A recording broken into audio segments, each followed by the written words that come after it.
যোৱা 19 তাৰিখৰ দিনা আমাৰ অসমৰ এজন প্ৰখ্যাত শিল্পী, সকলোৱে অতি মৰমৰ, অতি আদৰৰ আছিল। অসমতেই থাকি অসমৰ জাতি মাতি সকলো জনগোষ্ঠীক সাঙুৰি তেখেতে যেনেধৰণে সংগীত শিল্পী জগতখনক সকলোকে একত্ৰিত কৰি ৰাখিবলৈ চেষ্টা কৰিছিল, জীয়াই ৰাখিছিল, তেনেধৰণে আজি তেখেতৰ যোৱা 19 তাৰিখৰ দিনা সুদূৰ বিদেশত ছিংগাপুৰত যি সাগৰত সাঁতুৰিবলৈ গৈ তেখেতে তাতেই প্ৰাণ দিবলগীয়া হৈছিল। আজি তেনে এজন ব্যক্তিক হেৰুৱাই আমি সকলো, আমাৰ সোণাৰী সমষ্টিয়ে নহয়, চৰাইদেউ জিলাই নহয়, অকল অসমেই নহয়, সমগ্ৰ বিশ্বই আজি মৰ্মাহত হৈছে। তেনে এজন শিল্পী হয়তো বহু দেশে নেজানিছিল। আজি আমাৰ জনসমাগমৰ যি পৰিৱেশ, সেই পৰিৱেশ চাই আজি বিভিন্ন দেশে জুবিন গাৰ্গনো কোন আজি জানিবলৈ চেষ্টা কৰিছে।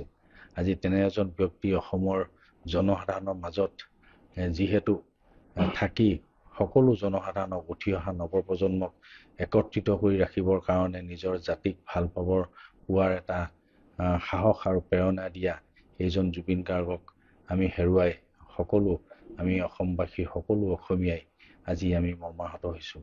কিন্তু কথা হ'ল কি, তেনে এজন ব্যক্তি আমাৰ অসমীয়া সমাজৰ পৰা হেৰুৱাই, আমাৰ অসমীয়াই হেৰুৱাই আজি সকলোৱে যেনেধৰণে দুখ প্ৰকাশ কৰিছে, শোক কৰিছে, আজি বিভিন্নজনে আজিও কান্দিছে, আজি বিভিন্নজনে তেওঁ আজি বিয়োগত নিজকেও আত্মবলিদান দিয়াৰ যি প্ৰয়াস কৰিছে, যিখিনি তেনেধৰণৰ পৰিৱেশ সৃষ্টি হৈছে আমি সকলোৱে দেখিছোঁ।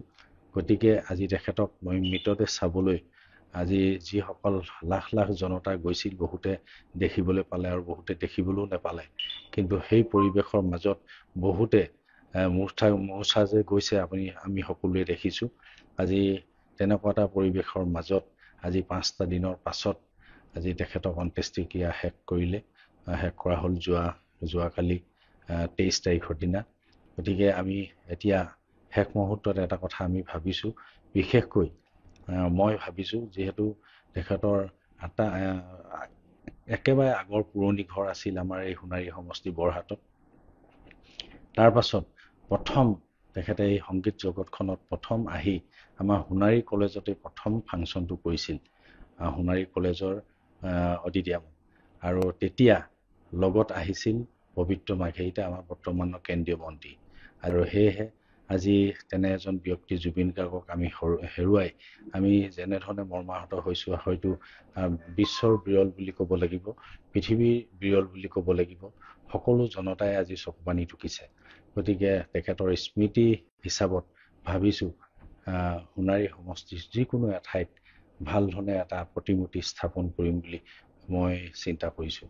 গতিকে খুব সোনকালে এইটো চিন্তা কৰিছোঁ, যিহেতু আপোনালোককো লগত লৈ সাংবাদিক বন্ধুৱে হওক, বিভিন্ন দল সংগঠনে হওক, সকলো লগত আলোচনা কৰি ক'ত প্ৰতিষ্ঠা কৰিলে ভাল হ'ব, এই কথাখিনি চিন্তা কৰি কাম আৰম্ভ কৰিম বুলি ভাবিছোঁ।